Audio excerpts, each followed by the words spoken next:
नमस्कार, स्वागत आहे तुमचे आमच्या चॅनेलमध्ये। आवाज महामुंबईचा, शोध बातमीचा, कौल मनाचा।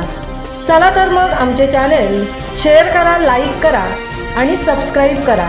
धन्यवाद। डोंबिवली पलावा पूल की डोंबाऱ्याचा खेळ, महायुतीच्या सत्तेला मनसेचा जोरदार सवाल।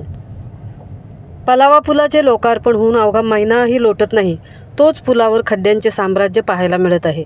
डोंबिवलीच्या जनतेच्या अपेक्षांवर पुन्हा एकदा पाणी फिरल्याचं चित्र असताना मनसे नेते आणि माजी आमदार राजू पाटील यांनी थेट महायुती सरकारवर घणाघाती टीका केली आहे।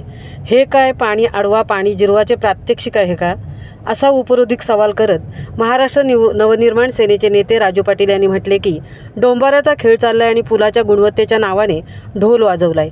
हजारो कोटी रुपये करदात्यांचे खर्च झाले, पण पूल टिकला फक्त 30 दिवस। नेमका कोणाचा खिसा गरम झाला आणि गुणवत्तेचं काय?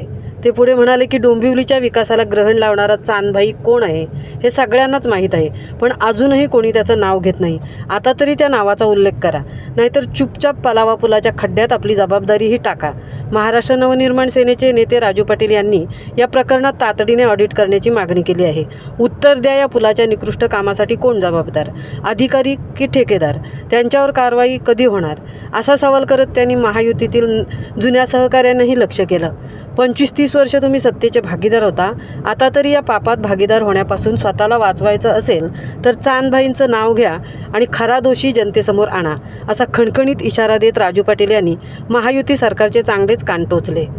आवाज महामुंबईचा चॅनेलसाठी निलेश फुंडेंसह तृप्ती भोईर, रेवदंडा।